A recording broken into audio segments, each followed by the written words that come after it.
Kumusta mga ka-idol ang pagbabalik ng ating YouTube channel, Boy June Channel. Sa ating video mga kasiro ating tatalakayan ang mga video views at estimated revenue ng ating mga sikat na mga charity vloggers kung sino ang pinakamaraming video views channel ngayong first week ng December. Ating silipin ang kanilang mga YouTube channel dahil sa isang website na ang Social Blade, at dito natin makikita ang mga revenue o estimated earnings ng ating mga idulong mga sikat na vloggers.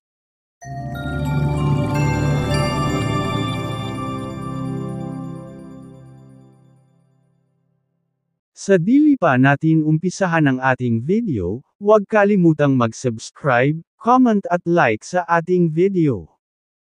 Mag-umpisa tayo sa pang-10 channel, Lori Talita Aquino. May video views itong nakuha ngayong December 12, na umaabot ng 140,762,475.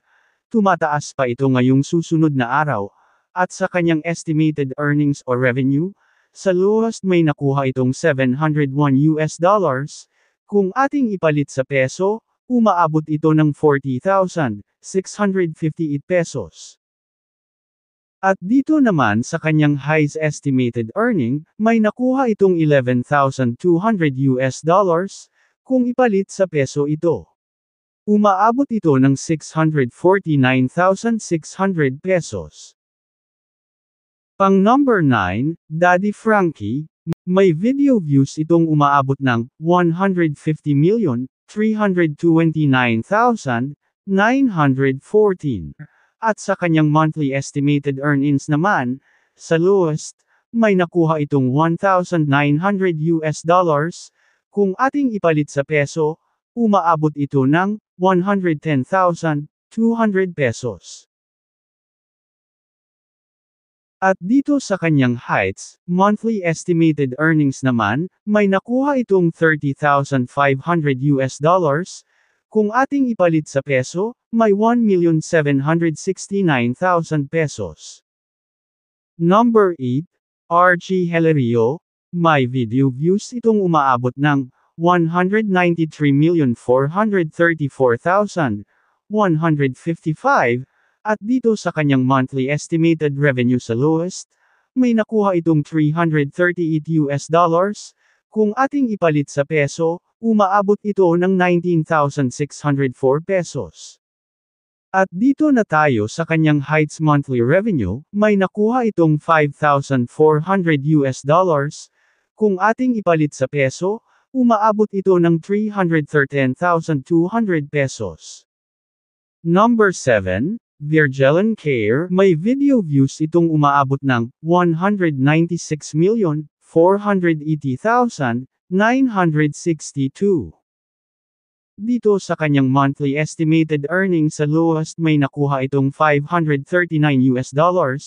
Kung ating ipalit sa peso umaabot ito ng 31,262, at dito naman sa kanyang heights monthly estimated earning naman, may nakuhang $8,600. Kung ating ipalit sa peso, umaabot ito ng 498,800 pesos. Number 6 na tayo. Pinoy in Equatorial. May video views itong umaabot ng 327,109,712. At dito na tayo sa kanyang monthly estimated earnings. Sa lowest, may nakuha itong $3,200. Kung ating ipalit sa peso, umaabot ito ng 185,600 pesos. At dito sa kanyang monthly estimated earnings, sa heights, may nakuha itong $51,900. Kung ating ipalit sa peso, umaabot ito ng 3,010,200 pesos. Ang laki na nito. Number 5 na tayo, BMax TV. May video views itong umaabot ng 344,323,207. At dito sa kanyang monthly estimated revenue, sa lowest may nakuha itong $2,400.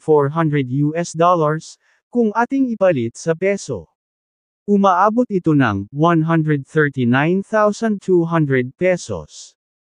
At dito na tayo sa kanyang monthly estimated revenue sa Heights, may nakuha itong $38,900 kung ating ipalit sa peso. Umaabot ito ng 2,256,200 pesos. Number 4, Val Santos Matubang, may nakuha itong video views na umaabot ng 472,592,800, at dito sa kanyang monthly estimated revenue sa lowest, may nakuha itong $1,200. Kung ating ipalit sa peso, may 69,600 pesos, at dito sa kanyang monthly estimated revenue sa Heights, may US dollars itong umaabot ng $18,800. Kung ating ipalit sa peso, may 1,090,400 pesos. Number 3 na tayo, TechRam, may video views itong umaabot ng 848,836,291, at dito sa kanyang monthly estimated revenue, sa lowest may nakuha itong $1,100. Kung ating ipalit sa peso, umaabot ito ng 63,800 pesos. At dito naman sa kanyang estimated revenue sa Heights may nakuha itong $17,400. Kung ating ipalit sa peso, umaabot ito ng 1,900,200 pesos. Pang number 2 na tayo si Kalinga Prab pa rin ang pangalawa, may video views itong umaabot ng 1,102,834,573, at dito sa kanyang monthly estimated revenue. Sa lowest, may nakuha itong $5,600. Kung ating ipalit sa peso, umaabot ito ng 324,800 pesos. At dito sa kanyang Heights estimated revenue, may nakuha itong $89,800. Kung ating ipalit sa peso, umaabot ito ng 5,208,400 pesos. Wow, number 1 na tayo, Pugong Biyahero, ngayong week ito na total views last 30 days. May video view itong umaabot ng 1,136,328,688, at dito sa kanyang monthly estimated revenue, sa lowest, may nakuha itong $3,500. Kung ating ipalit sa peso, umaabot ito ng 203,000 pesos. At dito sa kanyang Heights estimated revenue, may $55,800. Kung ating ipalit sa peso, may 3,236,400 pesos. Mga malaki na talaga ang kanilang mga sinasahod mga ka-zero, at ating ipakita sa inyo ang mga sumusunod na mga charity vloggers na hindi nakapasok sa ating top 10. At hanggang dito lang tayo mga ka-zero, at sa mga susunod pa nating mga video, maraming salamat po sa inyo.